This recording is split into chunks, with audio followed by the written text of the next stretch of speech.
This is the 5th and final edition of the What If Anakin Didn't Kill Count Dooku in Revenge of the Sith series. If you wish to see the other entries in this series, press the link in the description below. 3 days have passed since the defeat of Palpatine after it was revealed that he was the Sith Lord that plunged the galaxy into chaos. The droid army has been given the order to shut down and only a few leaders remain to be captured by the Republic. A task has been given to a few Jedi along with their clone legions. While that hunt persists, the Senate debates who will serve as the successor to Palpatine, with senators like Bail Organa and Mon Mothma leading the pack. Even more debates persist within the Jedi, with the knowledge that Anakin has broken one of the codes of the Order. Before his death, Palpatine revealed before Mace Windu that Anakin had a wife, and despite the fact that he attempted to use it as a ploy, Windu could tell the information was true. Anakin now stands before the entire Jedi Council, who deliberates what would happen to the Jedi Master. How long ago did this marriage happen, Skywalker? Windu gave Anakin a solid expression as he awaited the answer. 3 years ago, Master Windu. A few days after the initial battle of the Clone Wars.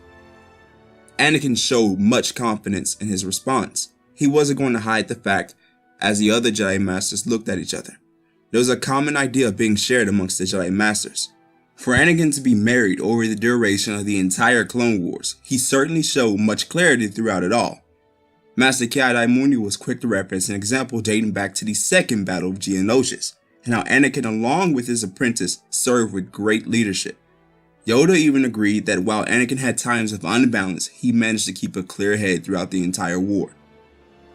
He broke the code of the Jedi. While he may have served the Republic well, this is something that cannot go unpunished. Windu seemed determined to follow the virtues of the Order, but Master Kenobi chimed in about the very concept in question. With all due respect, Master Windu, I do believe that the idea is a bit outdated.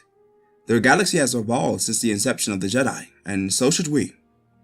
Master Sakura, who had been promoted to the Council the day before, also supported Kenobi's idea, saying that the galaxy has already changed their view of the Jedi because of the Clone Wars. Yoda, who sat silent for the most part, asked Anakin one final question.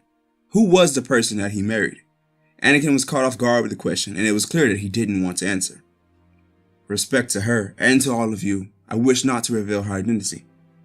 Anakin kept his head down with this response, but it was clear to some who it was, especially Obi-Wan. All attention then turned to Yoda, who passed down his final judgment. He believed that it was indeed time for a change in the teachings of the Jedi Order, and permitted that it was acceptable for Anakin to have married.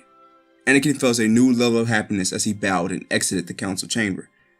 Obi-Wan soon caught up with him and talked to him about the marriage. Why didn't you tell me about this? I could have helped you. Even though the situation was over, Kenobi was still concerned for Anakin. I didn't know how to tell you, Master. Besides, if I had told you, you would be standing before the council as well. You'd be surprised. I've been in your situation before. Being in love, that is. Anakin was stopped short. Who? Now that is something that will be kept secret. Obi-Wan gave Anakin a quick smile as the two made their way to the Senate building to see who had been elected as the new Chancellor of the Republic. Within the halls of the Senate building, tensions mounted as Jar Jar Binks stood before the galaxy with an announcement everyone was waiting for. Misa is proud to announce that the new Chancellor of the Republic will be Senator Mon Mothma of Chandrila. And applause ripped through the crowd as Padme watched her old friend grace an honor that was well deserved. She couldn't help but feel that this moment was bittersweet as the pregnancy had all but ceased her political career. However, she did find comfort in the life that was ahead with her husband Anakin and their coming family. This was the final edition of the series. I hope you all enjoyed the whole series. If you want to check out other What If series or you want to rewatch this entire one, be sure to check the link in the description below as you will be able to do so there. If you enjoyed this video in particular, press that like button and share with your friends to get them in on the conversation as well. If you haven't subscribed to the Marauders Guild, do it and ring the bell so you're notified about whenever we upload. Until the next time, may the force of others be with you.